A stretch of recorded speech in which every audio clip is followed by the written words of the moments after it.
We are live. It takes a few minutes for people to get notified that we're on, that we've started.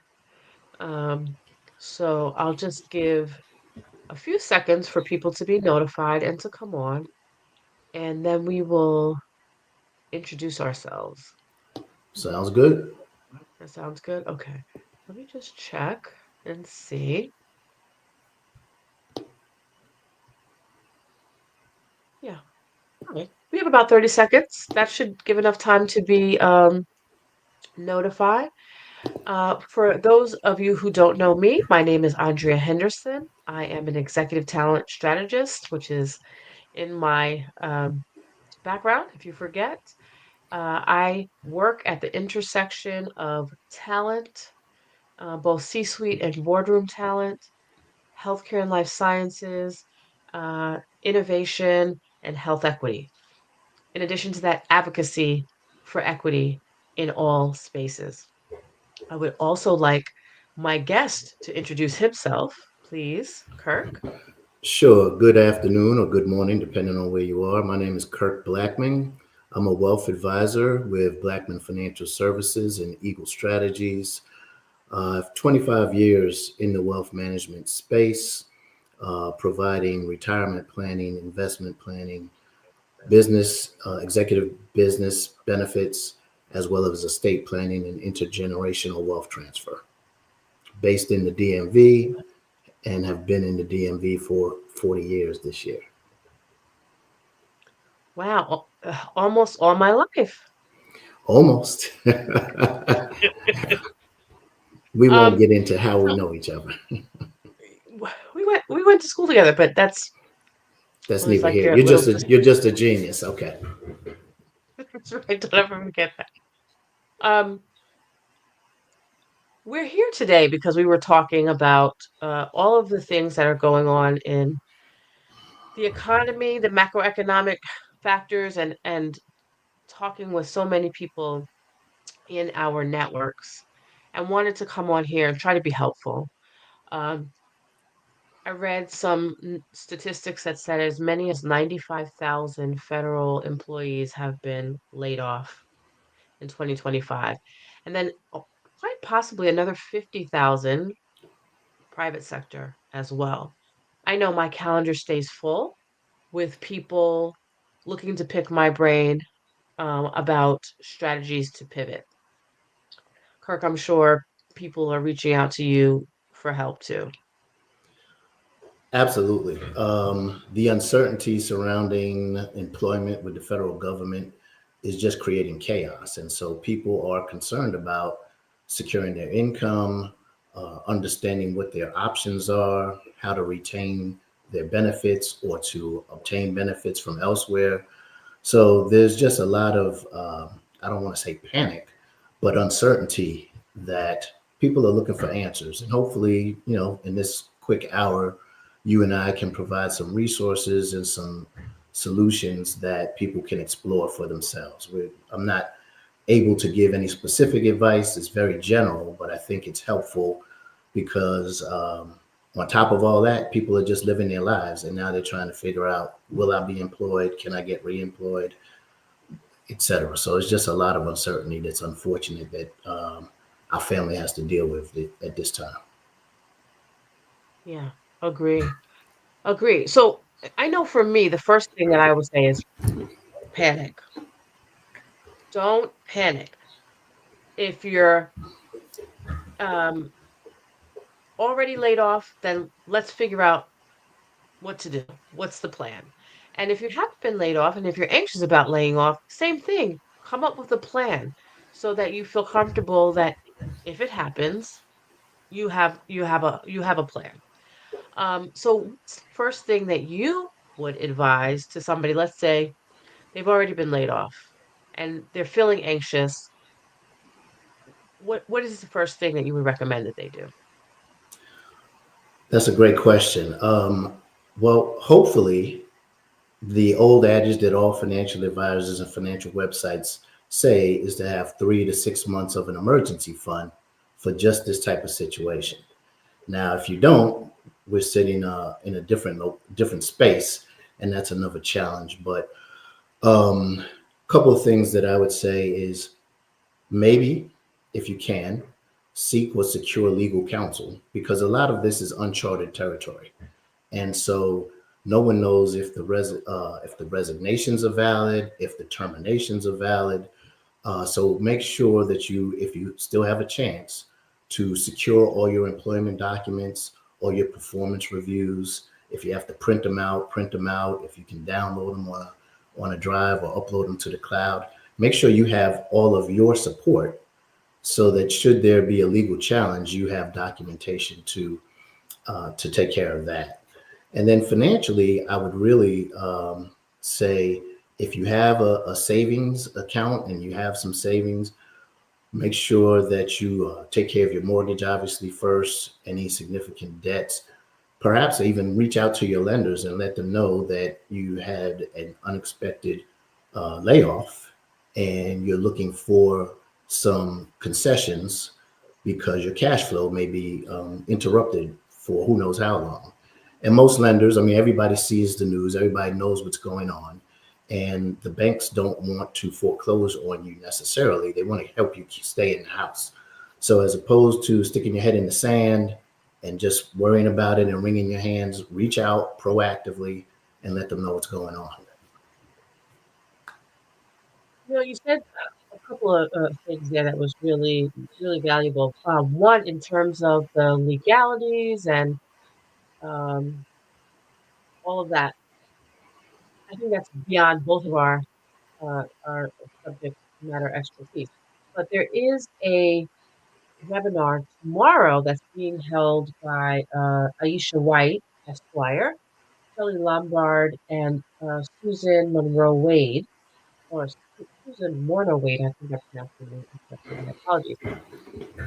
They're doing a webinar for federal employees on how to successfully transition from the public to the private sector. And since Aisha is an attorney, I think she'll have some really valuable, and I've seen her post some really valuable tips and guidance on LinkedIn. So I recommend if you have questions to attend that event as well. Um, I didn't know that you could call up your lenders, creditors, and say, uh, I'm having some issues. Can you help? That's really good advice. Something that I don't think a lot of people would think of. Yeah, I mean, look, people start to look at their obligations and prioritize them. And we all figure out what we think is important and what's unimportant. And then you wind up 90 days past due and they start reporting to your credit and you start getting calls and emails. So the best way I think to avoid that is to be upfront. Make the payments that you can make currently, and then reach out so that there's at least a note in your file if you start to fall behind in any of those payments. Now, I'm not a debt What or about credit counselor, so I don't have any specific strategies necessarily, but talk to your trusted mortgage broker, talk to um, maybe even an attorney, but you don't want everything to fall apart as you go through this transition. right? For me, I would think, cut everything right away. You know, cut back some of the streaming channels. And I'm taking notes myself. You don't need Hulu and Netflix and Peacock and note to self. Um, Start it right away. And I would give the same advice with the job search. I know a lot of people say, you know what, I'm gonna take a break and then I'm gonna start my search. And I understand because people are tired and they need a break. But I would not advise completely disengaging. Forgive me, I have cold, so I sound really congested. Hey, Teresa, welcome. I would not suggest completely disengaging. I would continue to network and keep your eyes open for opportunities because you don't know when that great opportunity will come open, and you don't want to have been on pause if it comes and you miss it. Um, I have seen people say, "Well, I'm going to take a break for a little bit," and then I'll start looking in a month or whatever. And they expect the search to go faster. And so it just it prolongs the time that they're out. That's what concerns me about people saying, I'm gonna take a break and not start looking. So what should they do from a future employment point of view? I agree with you. They probably shouldn't wait too long. I understand the job, unemployment has stayed low. So, and now you're competing with a lot of your peers if your whole agency was downsized or something like that. So, what kind of things can you start to do now to be ready for a competitive job market? Great question. Um, I always look to the C's: creativity, community, and cash. Cash is your expertise, your area of expertise. But I would say first and foremost, build community. Continue to build community and engage with your community. There's nothing worse than having to, needing some assistance and realizing you have no one to talk to. You haven't kept in touch with anybody. You haven't connected with people in a very long time, and now you're going to just randomly reach out because you need some help. And let me tell you, being on the receiving end of that is no fun either. If we haven't talked in years, I might have reached out. We haven't connected, and now you need my help urgently. It doesn't feel good. It feels very transactional. So I would say the best time to have started to build your community is like investing was 10 years ago. The next best time is today.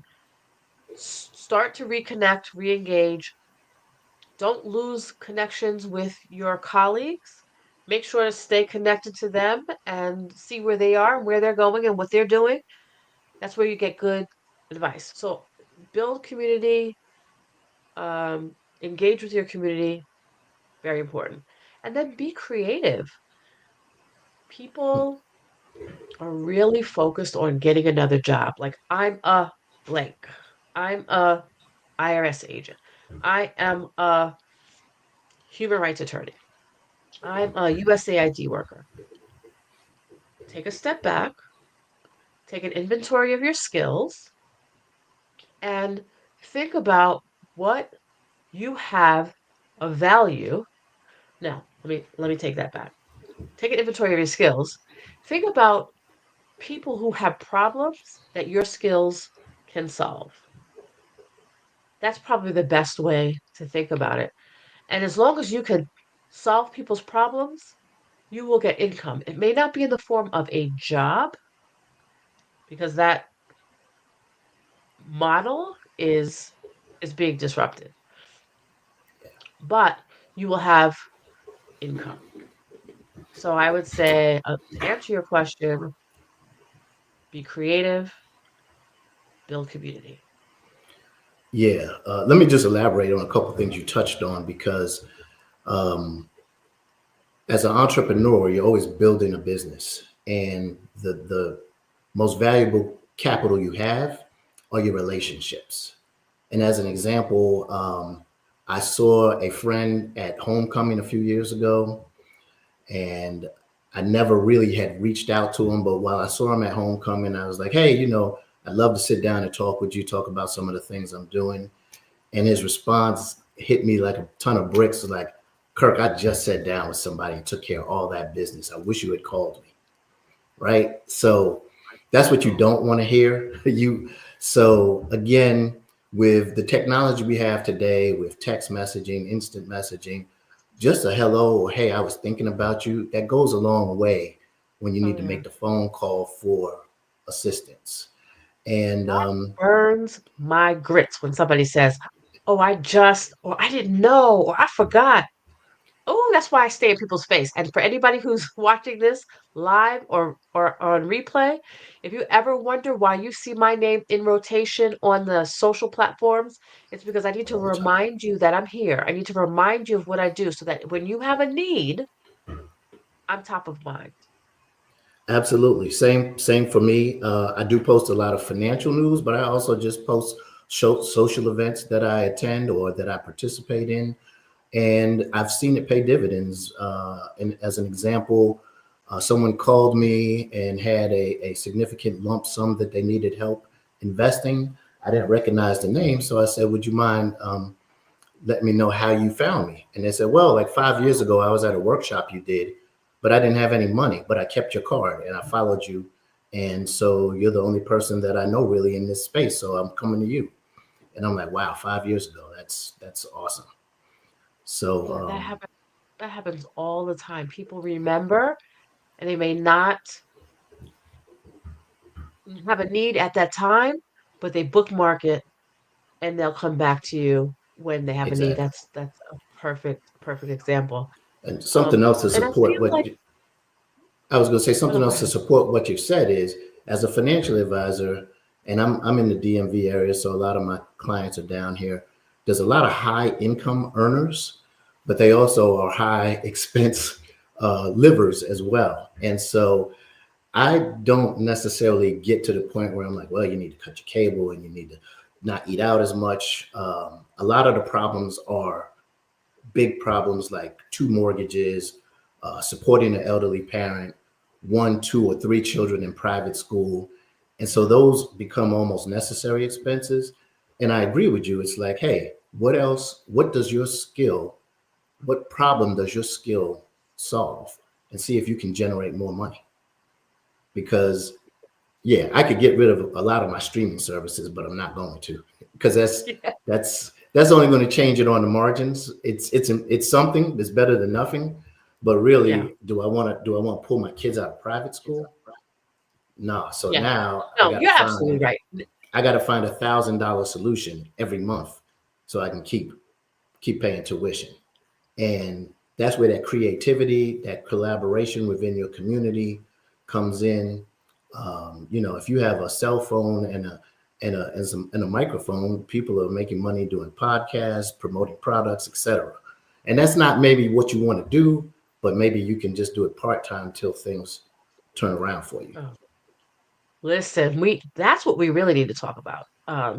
How to stand in the gap, how to bridge that gap rather. And my streaming example was it's the same way that I handle my diet, right? And I'm like, you know what? Maybe I'll just have some yogurt for breakfast. It's like, okay, you can have yogurt for breakfast, but why don't you cut out the fried chicken for dinner? That might be more helpful. But it was just an example. Yeah. Um, but you're right. And this is where I want people to really dig in, the creativity and the community. I know you really want people to dig in on the cash, and there's some really important strategic moves that people need to make. But I'm gonna dig in where I know to dig in, and I see my friend Teresa Williams in the audience. Hey, Teresa. Yes, I am everywhere. You know why? Um, but I'm gonna say this particularly if you are a descendant of a survivor of the African slave trade, you have resilience in your DNA. I'm not Yes, saying you other do. people don't have resilience. I'm just saying that I know for a fact there's resilience in your DNA because of what your lineage survived. And so that creativity, you need to dig, you need to go back to that and realize that this time is not going to break you. You have to know that on a cellular level. And then start to get creative, right? Now, the first thing, just like my cut the cable example, the first thing I said was, Big Mama was baking sweet potato pies and Papa was painting people's houses. But the reality is you're talking about high income earners. You're talking about attorneys and accountants and HR professionals who have highly specialized skills that people will pay for. And you don't have to be employed in order to provide those skills to solve people's problems. And we have to get creative. And also, you don't have to start a whole business. You can be a consultant. You could just hang up a shingle. And something that you said to me, which was like, oh, I should have had a V8 type of moment, was they may at some point very soon realize that they cut too deep. And the very agency that let you go might need your services. So you hang out your shingle, you provide services to them, and then what do you charge, Kirk? It depends, but it'll be reasonable. But 100%, Andrea, it's No, I mean, no, I meant I was tapping into what you said about when you provide services to the agency that you just left. You said oh to yeah, charge them oh double. you charge them double because whatever your salary was includes benefits and everything. When you're an independent contractor, a sole proprietor, and we'll talk. I'm not licensed to provide legal advice, so LLC, all that, that's all complicated. It's easy to just be a sole proprietor. You know what you bring to your agency, what you were doing previously. You now want to go in at an hourly rate, probably twice what you were getting paid, because now you're responsible for both halves of Social Security. Remember, our employer pays 7.65, and the other 7.65 shows up on our pay stub. But when you're working for yourself, you get the whole 15.3% that you have to cover. So don't be modest about your skills because, again, I believe they're cutting too deep and they're going to realize they need to bring people back. And maybe you don't want to go back as an employee. You want to go back independently, charge them twice your hourly rate, and still do the good work that you were doing previously. Something else I just want to bring up because everybody may not be um, out of work right now. They may be sitting on pins and needles wondering if they will. So I spoke to one of my strategic partners who's an independent mortgage broker. What we talked about was while you still have income, don't call your bank necessarily, but call a mortgage broker and get a line of credit. And I say a mortgage broker because they have a lot of different programs and can be creative in making sure that you get a line for resources. Your bank, whether if it's one of the big banks, they have very stringent rules, and if you don't, if there's some blemish or there's something that doesn't fit, they'll just say, "Oh, we can't approve it." So while you still have income and can prove that you can pay a line of credit, I'd highly recommend that you work with a mortgage broker, get a line of credit, and perhaps pull some of that line and put it in the bank. Just because sometimes lenders can change the terms of the loan, and if you haven't actually accessed it, they might close it down on you. So again, everybody's situation is very specific and very unique. So this is very general and broad. But I realize after 25 years of doing this, it's very hard for people to have the 3 to 6 months of opportunity savings, I like to say. So if you don't have that, but you have equity in your home or you have equity in a rental property that you own, it's time to try and tap onto that. And if you, Yeah, hopefully, God willing, you won't need it, but at least it'll be available to you. yeah, yeah. Hey, Mimi and Dima, welcome. No, back to the creativity thing. I'm an Hmm. executive recruiter. I work with companies to help them find talent, and sometimes people come to me and say, "Can you take a look at my resume? Can you give me a critique of my LinkedIn profile?" And those things are important because we know stay ready so you don't have to get ready. Important. However, when you're tapping into that creativity, you do want to think about hanging up your own shingle. You do want to think about some people want to start a business. Starting a business isn't for everybody. You can buy a business. You can buy a job. There's just so many different ways once you start thinking about, okay, if I never get a job again, God forbid, what would I do to provide for my family? And then you start getting really creative and you say, huh, well, you know what? People ask me to do this thing for them all the time, and they help do this thing. And some people say that you stay ready. That's great. Some people say that I can take complex situations, problems, concepts, and break them down, make them digestible and easy to understand. So I started coaching people on options trading. And now people come to me and say, "Can you explain that to me?" Right? Because I took a class and I learned it pretty easily, and it So helped other people now you're in too. my lane. Not hardly. No, you're a big oak. I'm just a little weed. But what I do is I do teach. I teach in um, college and university as an adjunct, but people tap me all the time to teach in their online programs. It's Mm. just, again, you need to really be creative about how you generate that income, what your time is worth, what problems you're helping people solve. And I think that's how we really bridge that gap. Yeah, Um, absolutely. I mean, another example that's kind of offbeat. Um, I try to play a lot of golf, but I don't play it very well. So I've decided to take lessons. There may be people who are very good golfers who are computer programmers, but now might be that opportunity to transition from computer programming to golf instructor, golf pro, because it's a complex sport and everybody always needs help. So there's again with your creativity that you're talking about, where someone can use a skill that they have or a passion that they have and turn it into a revenue stream. oh my goodness.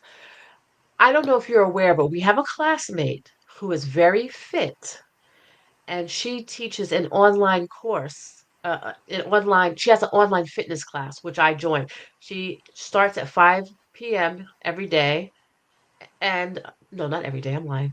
Monday, Wednesday, Saturday. Again, it was just easy for me to jump off my last call, jump into class, exercise a little with her, and it's perfect. You get, 10 people together and you got a thing going. Um, Something Yeah. that is very valuable to me and the other women who are in the class. Another easy way to make money if that's your passion. Um, and when I say uh, I'm working out with her, I meant I was, but I will be again soon. But creativity for sure. But I think, Kirk, and I want your input on this too. I think this requires a shift in mindset. I think one of the key messages that I always tell people is there's opportunity in chaos. Don't get so anxious that you miss the opportunity, right? Um, what do you think about that from a financial Well, I perspective? mean, yeah, there's always opportunities. Warren Buffett and several investors have said when others are greedy, be fearful, and when people are fearful, be greedy. Which, in plain English, means when people think everything is a hot deal, this is the new big thing, you should really pay attention to it. And conversely, when everybody's like, "Oh, I don't know, I don't know, I don't know," that might be the best time to do it. I always give the example: if you like a certain pair of shoes at $300 and you happen to see them on sale at $200, wouldn't you buy them on sale? That's how the stock market works. But what happens, the news and the internet is on all the time. And so when people see the market going up, that's when they want to get in. And then when the news is terrible, they want to get out. So you bought high and you sold low, which is the complete opposite of buy low, sell high.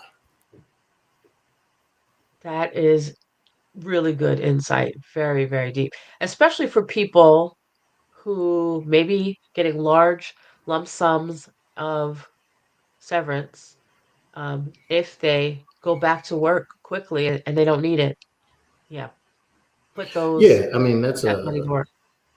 that's a good point.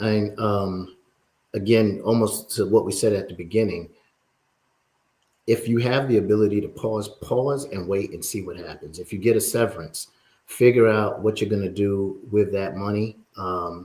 It is not for luxuries at this point, it's for necessities.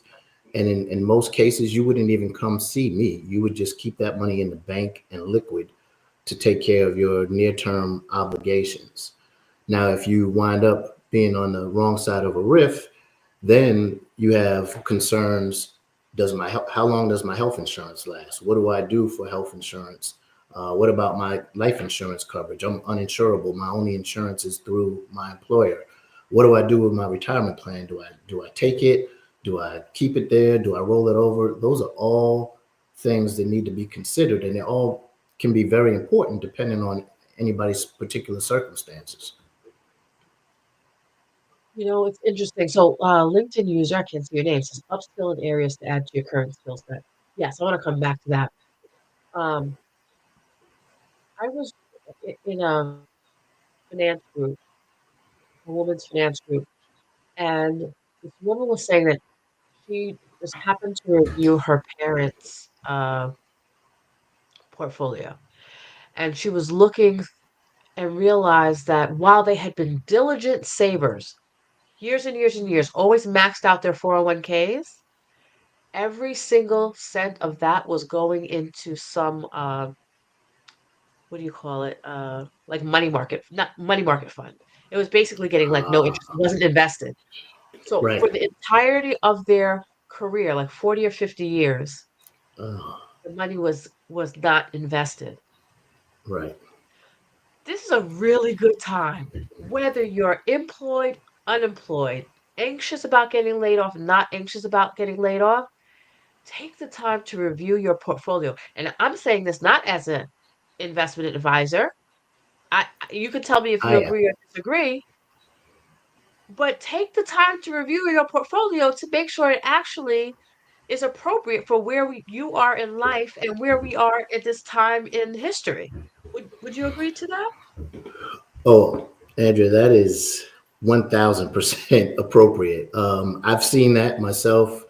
And look, you don't know what you don't know. And some people think, well, I don't have enough money to talk to a financial advisor. Most reasonable financial advisors will offer a complimentary first meeting to kind of see where you are and see if there's a good fit to work. But over my career, I've seen people in the same situation where they've they were so afraid of the stock market and not trusting it. It's all in money market, so it didn't really grow. And then I've seen other people who decide I'm going to put 5% in 20 funds, and that's really not a good solution either. It's somewhere in the middle. And now, because you and I went to school together, and so we're starting to look at transitioning to another stage of life, people have to figure out the right sequence for utilizing the money they've saved over their working career.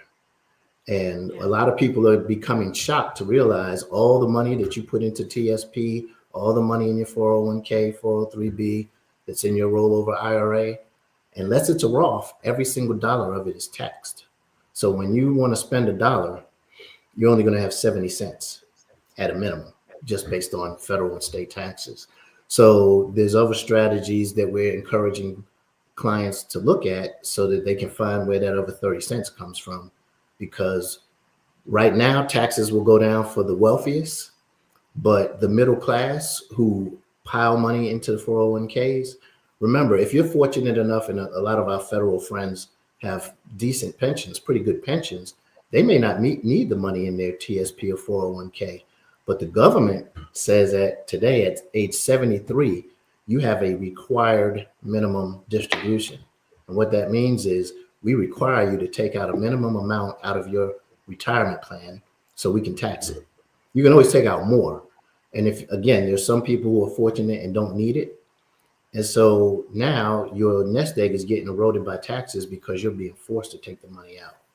So a lot of things to kind of consider And I have as you to go remember, through I this. have to mention one more thing because my friend Rendell Solomon has entered the building, and just his presence makes me reminds me that not only do you need to review your family, your immediate family's financial situation and portfolio, right? Because we're busy and our peers are thinking about retirement planning, and we may be thinking about college financing college educations for our kids.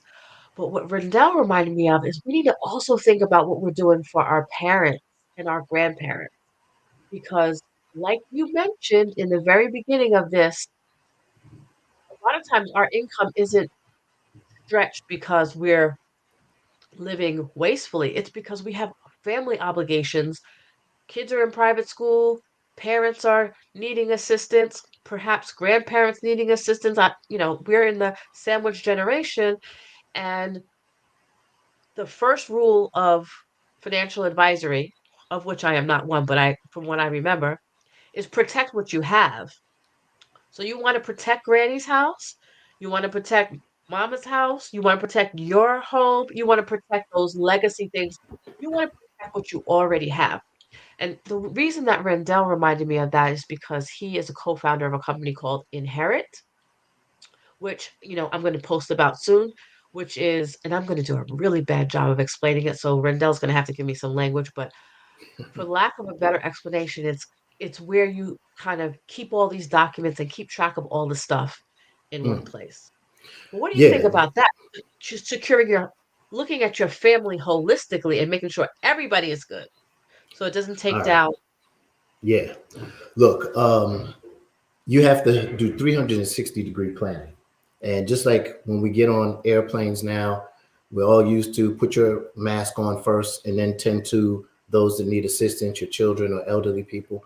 We got to make sure our house is in order first. So I run my practice as a protection first financial planning practice. And what that means is your ability to get up every day, run your business, go to work, that is the most valuable asset you have. So, what happens to your family's lifestyle if you're suddenly taken away by death or disability?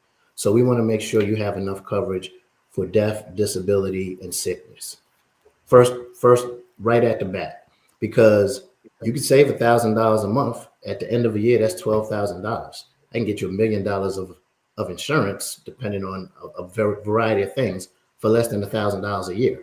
So, trying to save to protect your assets is a long game to play. Where that's why insurance comes into play.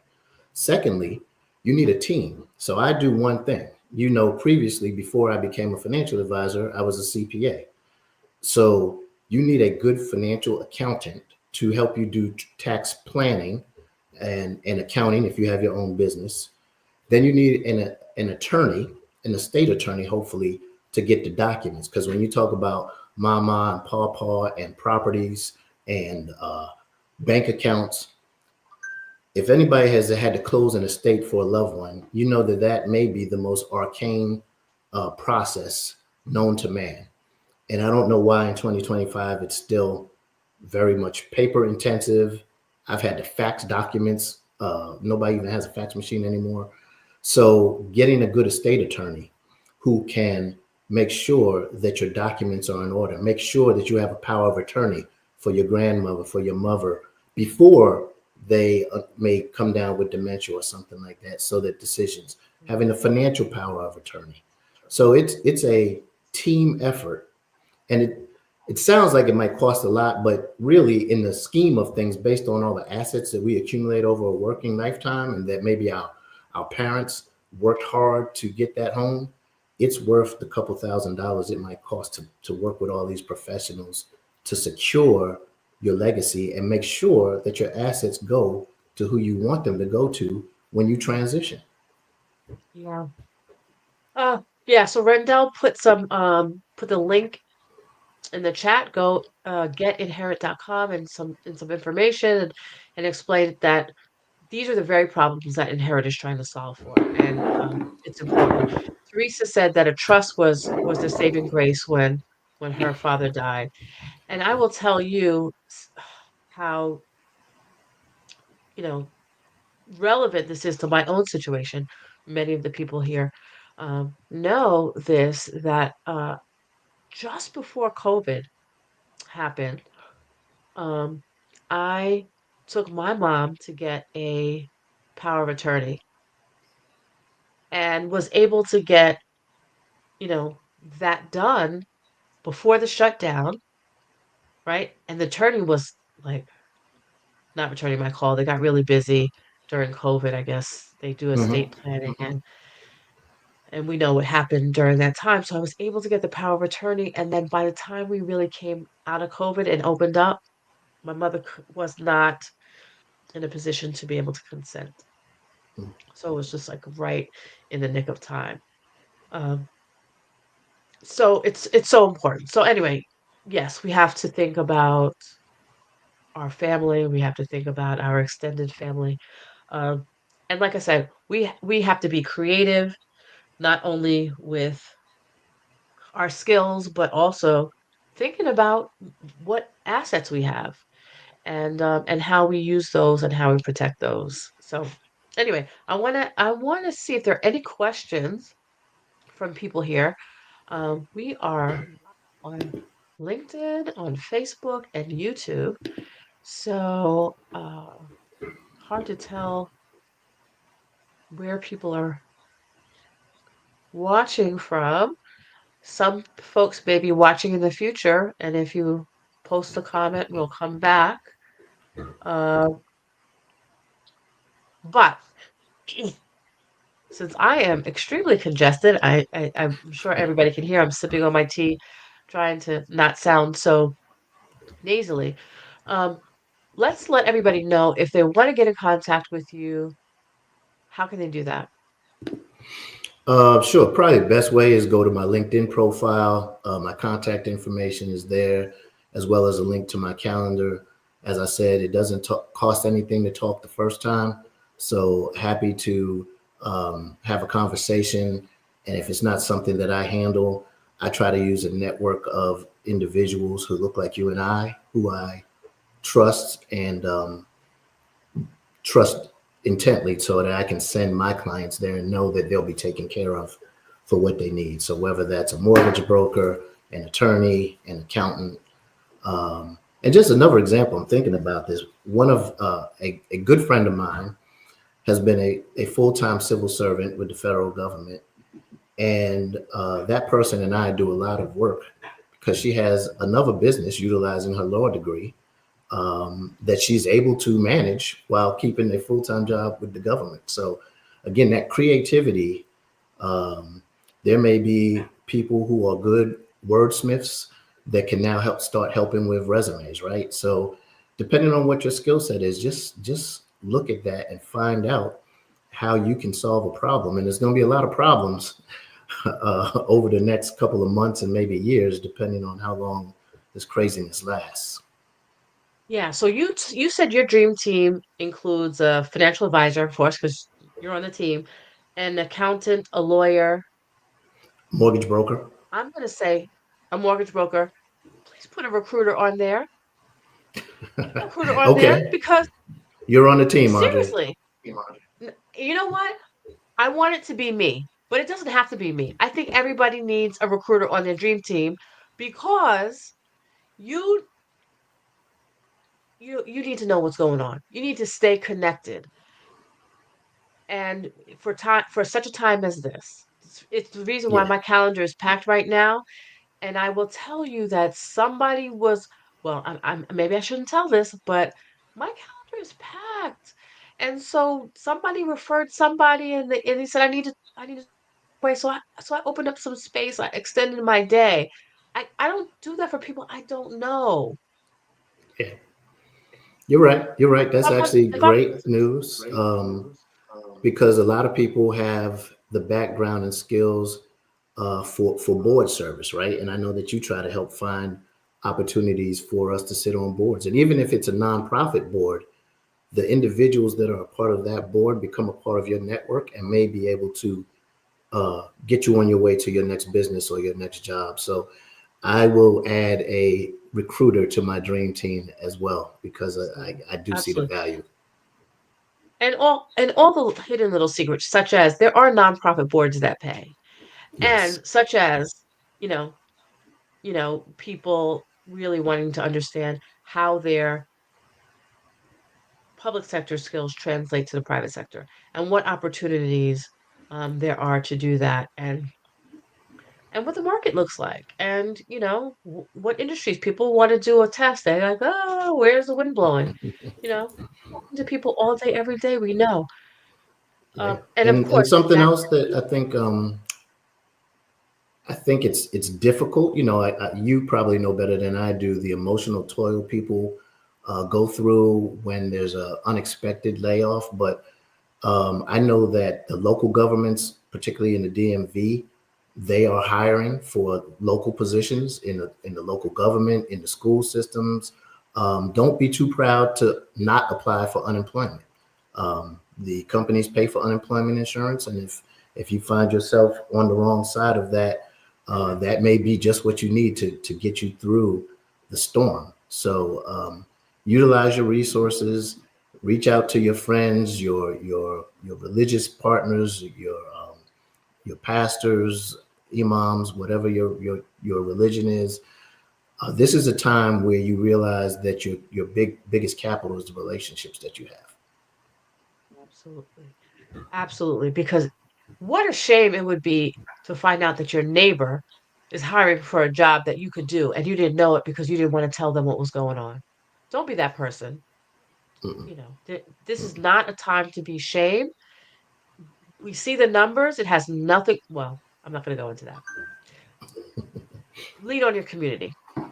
Yeah, Um, and you said something else, which I thought was really interesting and goes to the creativity bucket.